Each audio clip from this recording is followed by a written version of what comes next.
je ena najbolj sončnih, prijetnih oseb v tem kolektivu.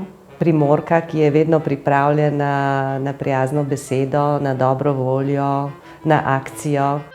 Imela sem hudo prometno nesrečo, po enem letu sem prišla do delodajalca. Delodajalec mi je dal roko in je rekel: Lilijana, hvala za tvoje delo in nasvidenje, in sem pristala na zavodu.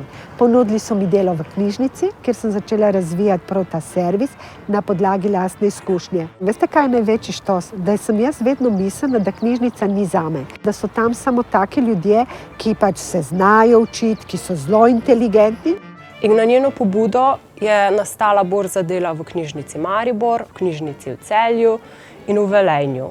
Ponosna sem tudi na to, da delam v knjižnici Fužine, s tem vračam tudi v svojo krajevno skupnost. Vsako drugo sredo izvajam pač coachinge. Te delavnice so tako v knjižnici Fužine, kot v knjižnici Otona Župančiča, kot v knjižnici Bežigrad, v knjižnici Vič. In zelo vesela sem, ko so me povabili tudi v knjižnico Dobrova.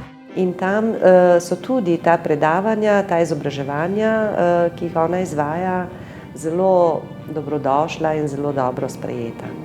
K njej pridejo dolgotrajno brezposelni, ljudje z psihičnimi motnjami, iskalci prve zaposlitve, tako ali drugače obupani nad iskanjem zaposlitve. Je izjemna oseba, ki zna pogledati v človeka in najdete v njemu to bistvo, za vprašanje iz njega pripeljati te vsebine in potem pritisniti na tipko deluj. Tako je nastala moja diplomska naloga.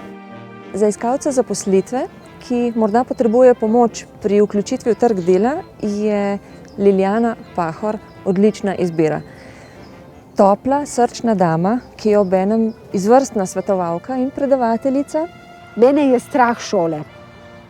Jaz se težko učim, ker pa če jaz izobražujem ljudi neformalno, rabim tudi jaz dosti znanj. Zato sem se vpisala na Dobo fakulteto in se izobražujem nadaljavo.